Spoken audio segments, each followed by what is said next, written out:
there everyone! Kung may pusa, may aso din. O, yan ang kwento ng mga aso. Pagod sila. Pagod sila, galing kami sa labas nag-walk. So, habang nagko-cool down, upo muna ako dito habang sila ay nagpapahinga. Tulog na yung mga yan eh, kaso nung nagsalita ako, bumangon yung isa. So, ngayon, ewan ko kung matutulog pa siya ulit or hindi na. So, yeah, ang init ng panahon. Tingnan niyo. The sun is so bright, see? Pag tinignan mo, para siyang yung, alam mo yun?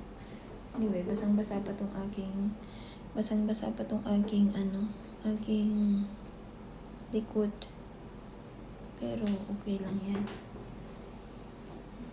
At least, nailabas ko sila ng maaga today. 11:30. No, 11 something, not 11:30. Kasi 11:42 pa lang eh. 11, nung ilabas ko sila, and then nagstay kami sa mga sheds. Nakapaglaro sila sa ibang aso.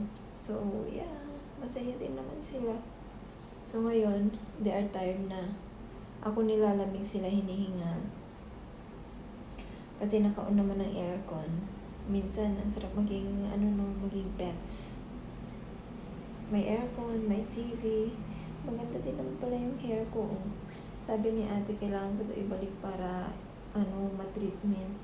Parang hindi naman, okay lang na hindi ma-treatment. Treatment ko na lang sa Monday ng coconut oil at saka aloe vera. Mas maganda pa nga yung pang treatment kaysa sa may chemical. Kasi malambot siya, as in. Kala ko nun is may boast of that,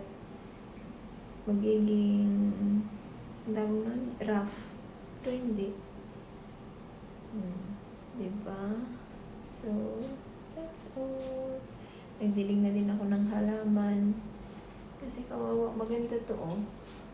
Ang ganda niya, promise. Ang ganda niya. Parang gusto ko rin magkaganito sa Pilipinas in the future. Sabihin ko nga si Jewel kung may makita siyang ganyan. Maganda talaga siya, promise. Ang ganda niya, diba?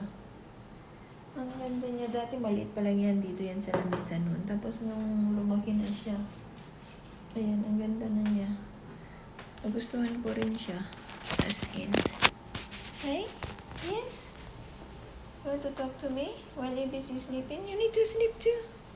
You sleep too, Baba? Sleep too. Si Ibis sarap na sarap yung tulog eh.